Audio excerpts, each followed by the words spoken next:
Hello, it's class. I'm Amit Kumar, SST teacher of Paramount Public School. Now we are going to continue the same topic, Geography chapter number 5, Natural and Human-Made Disasters, part 3.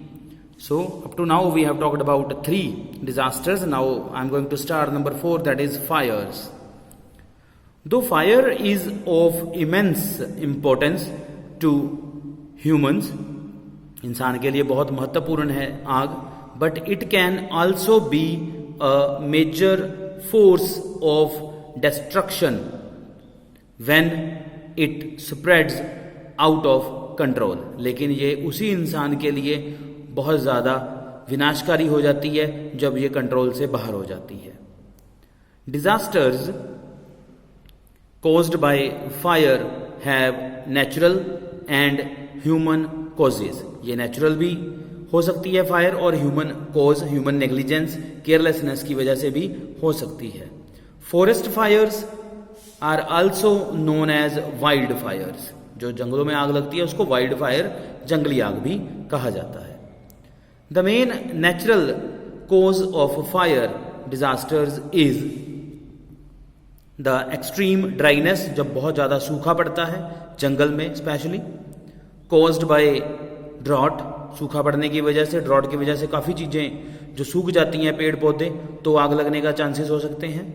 Fire can also be caused by lightning, बिजली चमकने से, earthquake आने से, and volcanic eruption की वजह से भी आग लग सकती है. Fire disasters caused by humans are usually, अक्सर क्या होता है, as the result of negligence.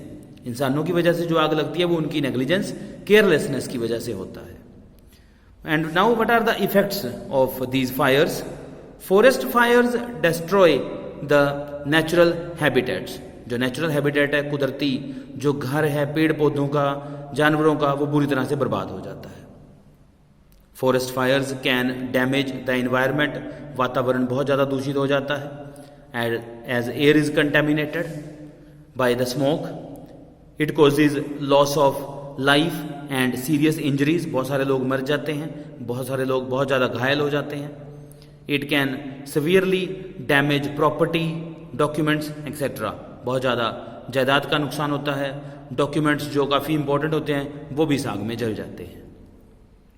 Now what are the safety guidelines one has to follow if he और she captured in such situation? Stay calm, शांत रहें. Do not panic, डरे मत, घबराए मत. Look for a water body, पानी का कोई स्रोत ढूंढे नियर बाय, जो वहीं पास ही में हो जहां पे आग लगी है. टू टेक शेल्टर इन, और उसमें कूद जाएं, उस पानी में ही रहें. So it means you are safe in water. Cover your mouth, nose, अपना मुंह ढक लें, नाक ढकें, हो सके तो entire body even with a wet cloth, किसी गीले कपड़े से. Stay close to the ground in case of a building fire. अगर किसी बिल्डिंग में आग लगी है तो जमीन पे लेट जाएं. Do not use lift. Yes absolutely, इस टाइम पे लिफ्ट का यूज मत करें. Switch off electrical appliances as well as gas mains. Electrical appliances और गैस मेन्स को बंद कर दें. इलेक्ट्रिकल सप्लाई जो मेन है उसको भी बंद कर दें ताकि इलेक्ट्रिकल शॉक का खतरा खत्म हो जाए. The next point we have droughts, सूखा, अकाल की स्थिति, when there is no rain. A drought is an extended period of very low rainfall, बहुत कम बारिश का होना, बहुत ही कम, that causes severe shortage of food and fodder and water. जब खाने की, चारे की और पानी की बहुत ज़्यादा कमी हो जाती है. So this is the period of drought. Effects: crop failure, फसलें बर्बाद हो जाती हैं. Due to lack of water, पानी की कमी होने की वजह से. लैक ऑफ और shortage of food as well as fodder, खाने और चारे की कमी हो जाती है. After that number 3 point we have drought can destroy the natural vegetation. कुदरती वनस्पति पूरी तरह से बर्बाद हो जाती है, सूख जाती है. And drought causes the top layer of soil to become loose. जो ऊपर की जो परत है धरती की वो लूज हो जाती है क्योंकि ग्रास नहीं बचता, सूख जाता है, जिससे सॉइल इरोजन का खतरा भी बहुत ज्यादा बढ़ जाता है कि मिट्टी का कटाव हो सकता है, मिट्टी उड़ के कहीं भी जा सकती है. In this regard, number 6 point that we have nuclear disasters. Basically, by the negligence of human beings, nuclear disasters cause harm by releasing large amount of poisonous radioactive material. Radioactive material environment में जब फैलता है उससे बहुत ज़्यादा नुकसान होता है. This radiation threatens all living beings or all living forms over a large area. बहुत बड़े एरिया में जितने भी लोग रहते हैं, जानवर रहते हैं, उन सभी को ही इससे बहुत ज़्यादा खतरा पैदा हो जाता है. Radioactive material can continue to pollute an area for hundreds of years. कई सौ सालों तक ये रेडियो एक्टिविटी वहां पे बनी रह सकती है आफ्टर वंस बीइंग रिलीज्ड, एक बार लीक होने के बाद. These disasters are largely accidental. ये बेसिकली जो भी होता है एक्सीडेंट की वजह से होता है, अचानक हो जाता है. And caused due to human error, और इंसानी गलती की वजह से, एरर गलती, और प्रॉब्लम्स इन द मशीनरी, शायद किसी मशीनरी में प्रॉब्लम आ जाना.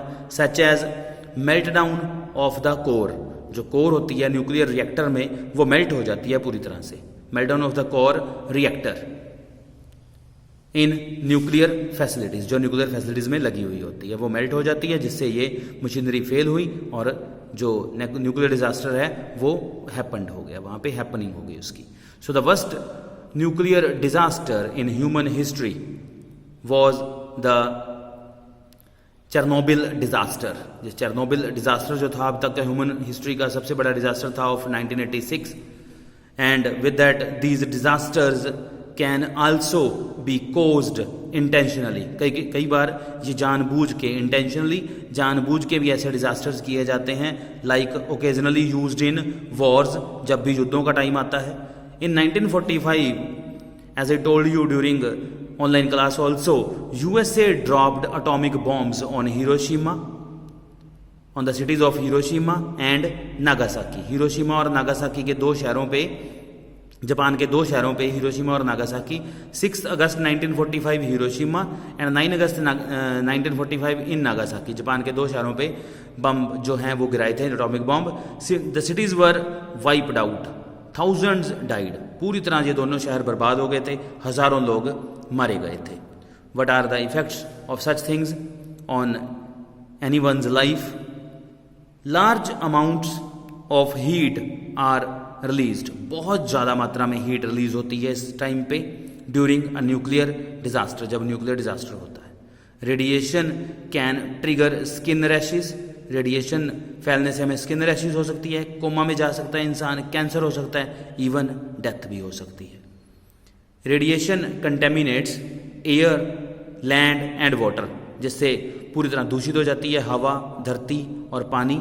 फॉर हंड्रेड्स और थाउजेंड्स ऑफ ईयर्स और सेवरल सेंचुरीज, कई सौ सालों तक ये रेडिएशन वहाँ पे रह सकती है, अफेक्टिंग जनरेशंस ऑफ पीपल, और कई आने वाली जनरेशन इससे इफेक्ट हो सकती हैं. So today we end of this topic right now, and next topic we will talk about biological and chemical disasters. With that, most important topic of our chapter is disaster management. Thank you, students.